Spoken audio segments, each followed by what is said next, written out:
सोलापूर येथील हिंदू राष्ट्र जागृती सभेत सहस्त्र हिंदूंच्या उपस्थितीत हिंदू राष्ट्राचा उद्घोष.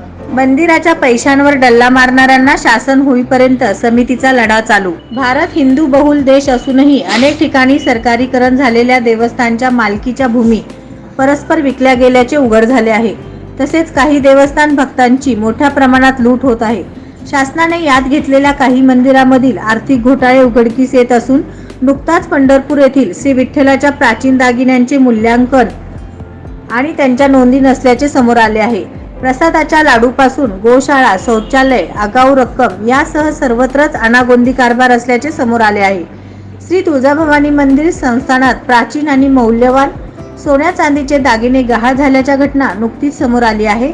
काही वर्षापूर्वी कोल्हापूरच्या श्री महालक्ष्मी देवस्थानातही भूमी आणि दागिने यात मोठा घोटाळा झाला होता. मंदिरे हिंदूंच्या धर्मशिक्षणाची केंद्रे आणि हिंदूंना चैतन्य पुरवणारी असल्याने ती सरकारीकरणातून मुक्त करून पुन्हा भक्तांच्या ताब्यात देण्यासाठी समिती, आंदोलन, निवेदन, याचिका यासह विविध माध्यमातून लढा देत आहेत. यापुढील काळात मंदिराच्या पैशावर डल्ला मारणाऱ्यांना शासन होईपर्यंत समितीचा लढा चालू राहील, असे प्रतिपादन हिंदू जनजागृती समितीचे राष्ट्रीय प्रवक्ता रमेश शिंदे यांनी केले.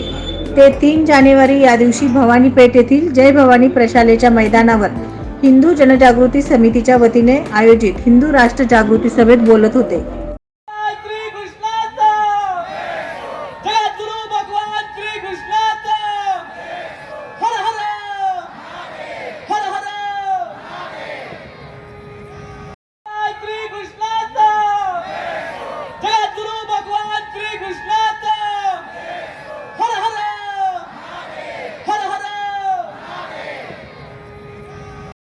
जर 1947 ची स्थिती ठेवायची असेल तर तुम्हाला ती मशीद पाडावी लागेल आणि ती कृष्ण भूमी म्हणून घोषित करावं लागेल.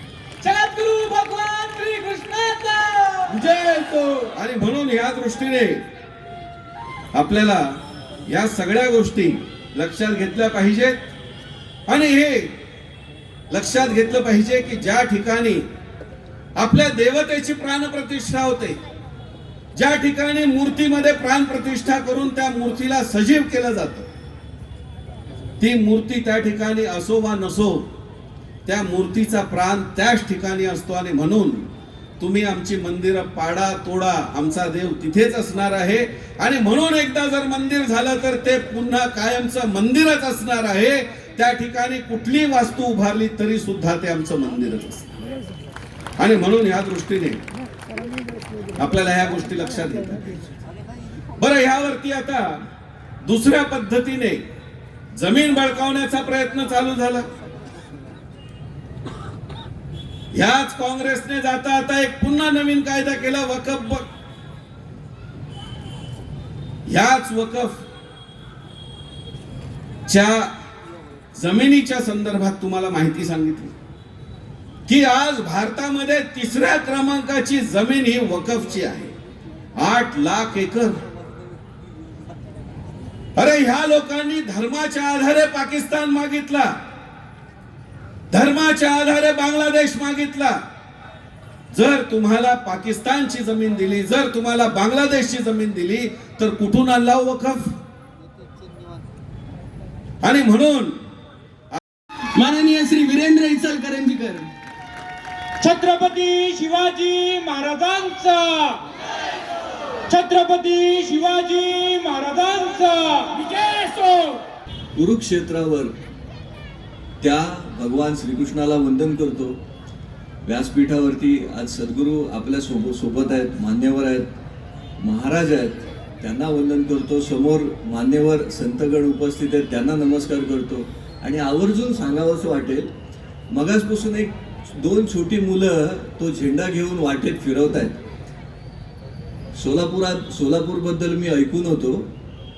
त्या 2 लहान मुलांच्या आई वडिलांना सुद्धा नमस्कार करतो. त्यांनी क्रिकेटच्या बॅटच्या ऐवजी हा भगवा झेंडा त्यांच्या हातात दिला. त्यांना पण